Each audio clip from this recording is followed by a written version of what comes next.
Kanye West, known as E, is now doubling down on his right wing turn by working out a deal to pick up the right wing social media company Parler. Or is it Parlay? Yay and Parlay. Maybe they're onto something. Now, this move comes after he was banned on other social media for what's clearly anti Semitic comments, including saying that he was planning on going DEFCON 3 against the Jews. DEFCON. Not DEFCON, but DEFCON. Oh, great. Now, that proposed deal is just an agreement in principle between West and Parlay's parent company, Parliament Technologies. The parties intend to enter into a definitive purchase agreement and expect to close during the fourth quarter of 2022. At that point, West will own Parler, or Parlay, which will receive technical support from Parliament and rely on its private cloud data center infrastructure. Okay. So wait. In a world, he says in a release, in a world where conservative opinions are considered to be controversial, we have to make sure we have the right to freely express ourselves. Okay, but here's the thing. There's controversial statements, and then there's fucked up. Let me give you an example here of what he said in the Drink Champs podcast.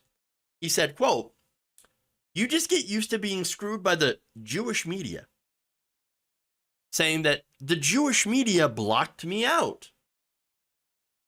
Jewish people have owned the black voice, whether it's through us wearing Ralph Lauren shirts, what? Or it's all of us being signed to a record label, or having a Jewish manager, or being signed to a Jewish basketball team, or doing a movie on a Jewish platform like Disney. Wow. He also says that the Jewish Zionists, they're responsible for news stories revealing that his ex-wife Kim Kardashian and then her then boyfriend Pete Davidson were apparently doing something in front of a fireplace. Okay, weird. Quote, "It's Jewish Zionists that's about that life. That's telling this Christian woman that has 4 black children to put that out as a message." What? Okay, all right. Look, I just want to ask him, yay, are the Zionists in the room with you right now?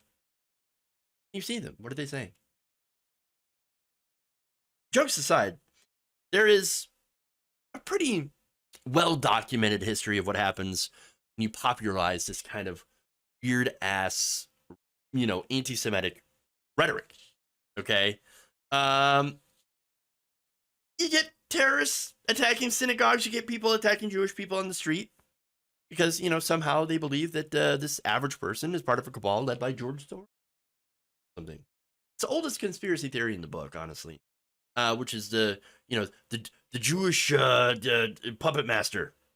And it's super gross to see people with such a large following spout this kind of, hateful garbage. Speaking of hateful garbage, talk about Candace Owens. Recently, Candace Owens and Ye were, involved in a little bit of a fashion show where he had a White Lives Matter shirt. Now, look, I don't generally care. I didn't pay attention to that story because that's just Ye being Ye, and just be like, dude wants attention really, really bad. I don't care about his dumb shirt.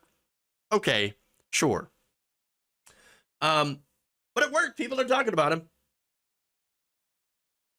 As far as, White Lives Matter, again, it's used basically by white supremacists to try to take away from the goal of ensuring that unarmed black Americans stop being shot and killed by police at hugely disproportionate rates for no reason.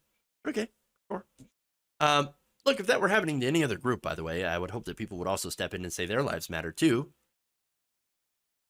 I mean, you would hope so, right? That said, Ye, look, I think he's buying Parler because of his relationship with Candace Owens. or I should say business partnership, Candace Owens. Now, Candace Owens is involved because she's married to Parler CEO George Farmer since 2019. And so, again, it was also with Owens that Ye did his White Lives Matter thing. And so, yeah, there's something going on there. Maybe she's convinced him that the right-wing grift is fantastic. I don't know. But here's the thing. What we do know is Kanye is a little bit mentally unbalanced. And I'm not saying that in a mean way or in any sort of ableist way or going after, people with mental illness in any capacity.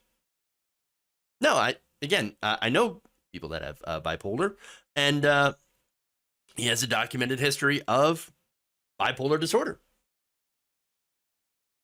Now, that said, that does not make you, having bipolar does not make you anti-Semitic or hateful in any way, shape, or form. And I want to be very clear about that, right? We've got to be very careful not to stigmatize mental illness. But I do think it's possible that these right-wing grifters are taking advantage of Mr. Ye. It is very possible. Maybe, maybe not. I don't know, but I do think anything is possible, though I am certainly not a mental health expert. Could just be that Ye is just a terrible person overall, and he's very, very triggered by, for getting kicked off of social media for saying dumb things. I don't know. Again, it gets kind of complicated when you try to involve mental illness. So, but again, Candace Owens seems like her and her husband's going to make out pretty well here as Parler is struggling. Now, why are they struggling? Well, they're running into the same problem that all these right-wing free speech sites, run into.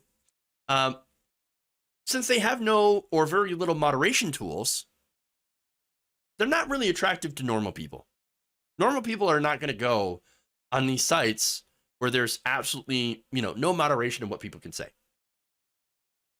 The average Facebook and Twitter user is spending their time, they're not talking about politics, they're talking about their sports team, talking about what they had for lunch. You know what I'm saying? Just talking about normal things. They're talking about the latest House of the Dragon episode. That's what they're doing. They're not talking about politics. They're not talking about any of the stuff that's you and I talk about, right? This is it's a niche interest. So then the question is, why would a lot of people join a social media site created specifically to cater to conservative politics? Well, the answer is they wouldn't. And I'm going to guess, by the way, that most of the people that are attracted to going to Parler did something to get kicked off of other social media sites, or else they wouldn't be on Parler, because it turns out that it's kind of empty there. You got no libs to own on Parler. Nobody's going to join that. No like liberal is or progressive is going to go and join these right-wing sites unless they go to clown on them. They're not going to be there to engage in conversations. No, they have no interest in anything the chuds have to say. So they're not going to be there. So it's going to get boring. It's going to end up being just a gigantic right-wing circle jerk. That's not fun. That's why these sites keep failing. It's just creating a hugely insular community that just gets more and more extreme as time goes on, because they keep coming up with more and more extreme ideas with absolutely no moderation and no pushback. So, oh, by the way, and the other fun thing about that is that a lot of these right-wing so-called free speech sites, if you do join as somebody who does not agree with the hive mind, you will get banned. Very, very likely if you challenge them. I think it's Truth Social that if you make fun of Trump or any of the people who, are employed by Truth Social, you're going to get kicked out. You're going to get banned. So much for free speech. No, their real version of free speech is just they want to go and they want to say the N-word. They want to say a bunch of horrible things and never face any sort of personal consequences for them. Hey, if you want to spend money on that, yay. Well, go ahead. It's your money. Go ahead and burn right through it. and have it go right into Candace Owens' pocket. Whatever. Just don't be surprised when it fails.